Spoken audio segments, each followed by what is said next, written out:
ಹಾಗಾದ್ರೆ ಕುಡಿಯುವ ನೀರಿನಲ್ಲೂ ಕೂಡ ವಿಷಕಾರಿ ಅಂಶ ಇದೆಯಾ? ಪ್ಲಾಸ್ಟಿಕ್ ಬಾಟಲ್ನ ನೀರನ್ನ ಬಳಸೋದು ಎಷ್ಟು ಸೂಕ್ತ ಅನ್ನೋದರ ಕುರಿತಾಗಿ ಮಾತಾಡ್ತಾ ಹೋಗೋಣ. ಆಹಾರ ತಜ್ಞೆಯಾದಂತಹ ಕೀರ್ತಿ ಹಿರೇಸಾವೆ ಅವರು ನಮ್ಮ ಜೊತೆ ನೇರ ಸಂಪರ್ಕದಲ್ಲಿದ್ದಾರೆ.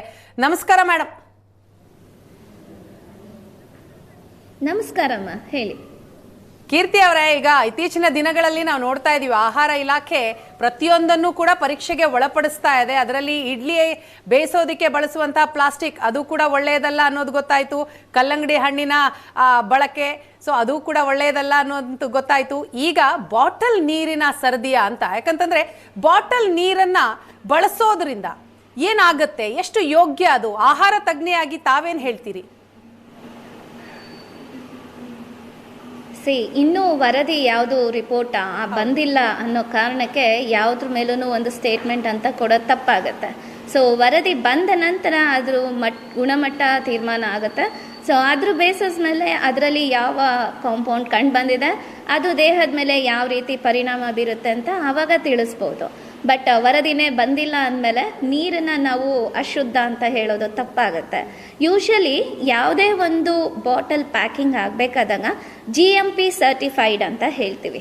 ಜನರಲ್ ಮ್ಯಾನುಫ್ಯಾಕ್ಚರಿಂಗ್ ಪ್ರಾಕ್ಟೀಸ್ನ ಯೂಸ್ ಮಾಡಿಕೊಂಡು ಅದು ಸರ್ಟಿಫಿಕೇಷನ್ ತಗೊಂಡು ತಯಾರಿಯಾಗುವಂಥ ಯಾವುದೇ ಆಹಾರ, ನೀರಾಗಿರ್ಬೋದು, ಇಲ್ಲ ಯಾವುದೇ ಪ್ಯಾಕ್ಡ್ ಫ್ರೂಟ್ಸ್ ಜ್ಯೂಸಸ್ ಆಗಿರ್ಬೋದು, ಯಾವುದೇ ಆಹಾರ ಪ್ಯಾಕ್ಡ್ ಆಗಿರ್ಬೋದು, ಅದು GMP ಸರ್ಟಿಫೈಡ್ ಮತ್ತು ISI FSSAI ಇಂದ ಮಾನ್ಯತೆ ಪಡೆದಿದ್ರೆ ಖಂಡಿತವಾಗೂ ಅದು ಯಾವುದೇ ತೊಂದರೆ ಅಥವಾ ಯಾವುದೇ ಹಾನಿಕಾರಕ ವಸ್ತು ಅದರಲ್ಲಿ ಇರೋದಿಲ್ಲ. ಅಂದ್ರೆ GMP ಸರ್ಟಿಫೈಡ್ ಬಾಟಲ್ಸ್ ಇದ್ರೆ ಯಾವುದೇ ಸಮಸ್ಯೆ ಇಲ್ಲ, ಆರಾಮಾಗಿ ನೀರು ಕುಡಿಬಹುದು. ಆದ್ರೆ ಲೋಕಲ್ ಕ್ವಾಲಿಟಿಯ ಬಾಟಲ್ಗಳು ಬರುತ್ತೆ, ಅದರಲ್ಲಿ ಬರುವಂತಹ ನೀರು ಅದು ಯೋಗ್ಯ ಅಲ್ಲ ಅಂತೀರಿ? ಹೌದು, ಯಾಕೆಂದ್ರೆ ಈ ಮಾನ್ಯತೆ ಅನ್ನೋದು ಸರ್ಟಿಫಿಕೇಶನ್ ಆಗಿರುತ್ತೆ. ಅದು ಮಾರ್ಕೆಟಿಗೆ ಬಿಡೋದಕ್ಕೆ ಮುಂಚೆನೆ ಇವ್ರು ಕೆಲವೊಂದು ಹಂತದಲ್ಲಿ ಪರೀಕ್ಷೆಗಳು ನಡೆದಿ ಇದು safe for drinking, safe for human use ಅಂತ ಅವರು ಸರ್ಟಿಫಿಕೇಶನ್ಸ್ ಕೊಟ್ಟಿರ್ತಾರೆ. ಆ ಸರ್ಟಿಫಿಕೇಶನ್ ಇರೋ ಅಂತ ಯಾವುದೇ ನೀರು ಅಥವಾ ಜ್ಯೂಸಸ್ ಆಗಿರ್ಬೋದು, ಯಾವುದೇ ಪದಾರ್ಥ ಆಗಿರ್ಬೋದು, ಪ್ಯಾಕ್ಡ್ ಆಗಿದ್ರೆ ಖಂಡಿತವಾಗೂ ಅದನ್ನ ಯೂಸ್ ಮಾಡ್ಬೋದು. ಅದರಲ್ಲಿ ಯಾವುದೇ ತೊಂದರೆ ಇರೋದಿಲ್ಲ. ಈ ಪ್ಲಾಸ್ಟಿಕ್ನ ದುಷ್ಪರಿಣಾಮಗಳು ಏನೇನು ಮೇಡಮ್? ಈಗ ಲೋ ಕ್ವಾಲಿಟಿಯ ಪ್ಲಾಸ್ಟಿಕ್, ಅದರಲ್ಲಿ ಫುಡ್ಗಳು ಪ್ಯಾಕ್ ಆಗಿ ಬರುವಂಥದ್ದು ಇರ್ಬೋದು, ಅಥವಾ ನೀರು ಇರುವಂಥದ್ದು, ಇದು ಎಷ್ಟು ದುಷ್ಪರಿಣಾಮ ಬೀರುತ್ತೆ ನಮ್ಮ ಆರೋಗ್ಯದ ಮೇಲೆ?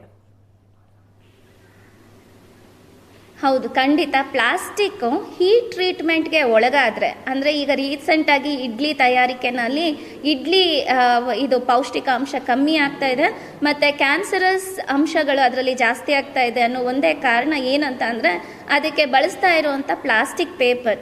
ಹೀಟ್ ಏನಿದೆ, ನೀವು ಟೆಂಪ್ರೇಚರ್ ಹೀಟ್ ಇನ್ಕ್ರೀಸ್ ಮಾಡಿದಾಗ, ಯಾವುದೇ ಒಂದು ಆಹಾರ ಮಾಡಬೇಕಾದಾಗ ತಯಾರಿಕೆನಲ್ಲಿ ಹೀಟ್ನ ಇಂಡ್ಯೂಸ್ ಮಾಡಿದ್ರೆ ಪ್ಲಾಸ್ಟಿಕ್ಗೆ, ಅದರಲ್ಲಿ ಒಂದು ಕೆಮಿಕಲ್ ಕಾಂಪೌಂಡ್ ಪಾಲಿಫ್ಲೋರಲ್ ಆಲ್ಕೈಲ್ ಸಬ್ಸ್ಟೆನ್ಸ್ ಇರುತ್ತೆ. ಈ ಸಬ್ಸ್ಟೆನ್ಸು ಆ ಹೀಟ್ ರೆಸಿಸ್ಟೆನ್ಸ್ ಆಗೋದಿಲ್ಲ. ಹಾಗಾಗಿ ಅದು ಇಮಿಡಿಯೇಟಾಗಿ ಬಿಸಿ ಜಾಸ್ತಿ ಆಗ್ತಾ ಇದ್ದಂಗೆ ಅದು ಆಹಾರ ಪದಾರ್ಥ ಆಗಿರ್ಬೋದು, ಇಲ್ಲ ನೀರಾಗಿರ್ಬೋದು, ಇಲ್ಲ ಫ್ರೂಟ್ ಜ್ಯೂಸ್ ಆಗಿರ್ಬೋದು, ಯಾವುದಕ್ಕೆ ಬೇಕಾದರೂ ಸೇರ್ಕೊಳೋ ಸಾಧ್ಯತೆ ಹೆಚ್ಚಾಗಿರುತ್ತೆ. ಈ PFAS ಕಾಂಪೌಂಡ್ ಏನಿದೆ ಅದು ಖಂಡಿತ ಮಾನವನ ಆರೋಗ್ಯದ ಮೇಲೆ ತೀರಾ ಕೆಟ್ಟ ಪರಿಣಾಮ ಬೀರುತ್ತೆ. ಅದು ಕಾರ್ಸಿನೋಜೆನಿಕ್ ಆಗಿರ್ಬೋದು, ಇಲ್ಲ ದೇಹದ ಮೇಲೆ ಯಾವುದಾದ್ರೂ ಅಂಗದ ಮೇಲೂ ಕೂಡ ಅದು ಪರಿಣಾಮ ಬೀರುತ್ತೆ. ಯಾಕೆಂದರೆ ಈ ಟಾಕ್ಸಿನ್ಸ್ ಅನ್ನೋದು ಸಣ್ಣ ಪ್ರಮಾಣದಲ್ಲಿ ದೇಹಕ್ಕೆ ಸೇರ್ಪಡೆ ಆಗ್ತಾ ಹೋಗುತ್ತೆ. ಒಂದು ಇಡ್ಲಿ ಆಗಿರ್ಬೋದು, ಇಲ್ಲ ನೀರಾಗಿರ್ಬೋದು, ಇಲ್ಲ ಯಾವುದೇ ಬೇರೆ ಆಹಾರ ಪದಾರ್ಥಗಳನ್ನ ನಾವೀಗ ತುಂಬ ಫಾಸ್ಟ್ ಸಿವಿಲೈಸ್ಡ್ ಸ್ಟೇಟಲ್ಲಿ ಇರೋದ್ರಿಂದ ನಮಗೆ ಅಗತ್ಯ ನಾವು ಮಾಡಿಕೊಂಡು ತಿನ್ನೋದಕ್ಕಿಂತ ಸಿಕ್ಕಿ ಇಮಿಡಿಯೇಟ್ ಆಗಿ ತಿನ್ನೋವಂಥ ಕಡೆ ನಾವು ಸೆಳೀತಾ ಇದ್ದೀವಿ.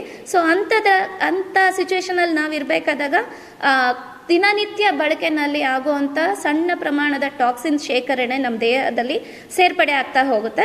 ಒಂದು ದಿನ ಅದರದ್ದು ಅಡ್ವರ್ಸ್ ಎಫೆಕ್ಟ್, ಅಂದರೆ ಟಾಕ್ಸಿನ್ ಪ್ರಮಾಣ ಇನ್ಕ್ರೀಸ್ ಆದಂಗೆಲ್ಲ ಅದರದ್ದು ಅಡ್ವರ್ಸ್ ಎಫೆಕ್ಟ್, ಸೂಕ್ಷ್ಮತೆ ನಮ್ಮ ದೇಹದಲ್ಲಿ ಕಾಣಿಸ್ಕೊಳುತ್ತೆ. ಕೆಲವ್ರಿಗೆ ಬೇಗ ಕಾಣಿಸ್ಕೊಳ್ಬೋದು, ಕೆಲವ್ರಿಗೆ ಲೇಟಾಗಿ ಕಾಣಿಸ್ಕೊಳ್ಬೋದು. ಕೆಲವ್ರಿಗೆ ರೋಗ ನಿರೋಧಕ ಶಕ್ತಿ ಹೆಚ್ಚಾಗಿದ್ರೆ ಅದು ಕುಂದುತ್ತಾ ಹೋಗುತ್ತೆ ಈ ಟಾಕ್ಸಿನ್ ಅಂಶ ದೇಹಕ್ಕೆ ಸೇರ್ಪಡೆ ಆಗ್ತಿದ್ದಂಗೆ. ಅಷ್ಟೇ ಅಲ್ಲ, ಇರಿಟೇಷನ್ ಅಂತ ಹೇಳ್ತೀವಿ, ಬವಲ್ ಮೂಮೆಂಟ್, ಹೊಟ್ಟೆ ಉರಿ ಆಗಿರ್ಬೋದು, ಹೊಟ್ಟೆ ನೋವು ಆಗಿರ್ಬೋದು, ಕಾನ್ಸ್ಟಿಪೇಷನ್ ಆಗಿರ್ಬೋದು, ಫುಡ್ ಅಲರ್ಜಿ ಆಗಿರ್ಬೋದು, ಫುಡ್ ಇನ್ಫೆಕ್ಷನ್ಸ್, ಈ ಥರದ್ದೆಲ್ಲ ಸಣ್ಣ ಪ್ರಮಾಣದಲ್ಲಿ ಕಾಣಿಸ್ಕೊತಾ ಹೋಗುತ್ತೆ.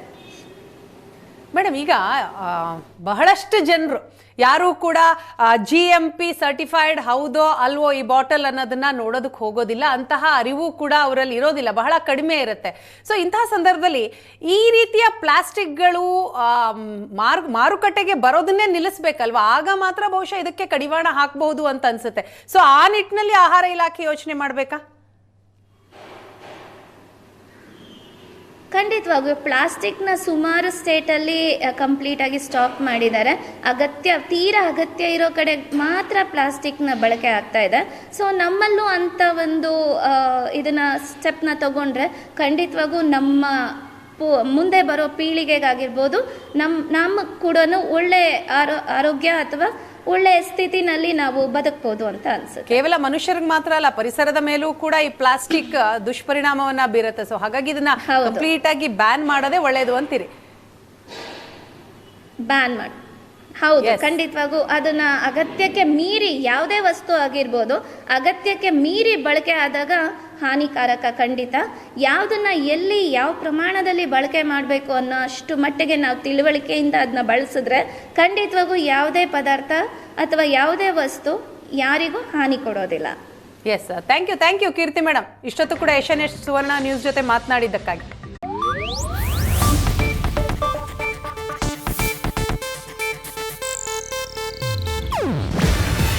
ಇದು ಏಷ್ಯಾನೆಟ್ ನ್ಯೂಸ್ ನೆಟ್ವರ್ಕ್ ಪ್ರಸ್ತುತಿ. ನೀವು ನೋಡ್ತಿದ್ದೀರಾ ಏಷ್ಯಾನೆಟ್ ಸುವರ್ಣ ನ್ಯೂಸ್.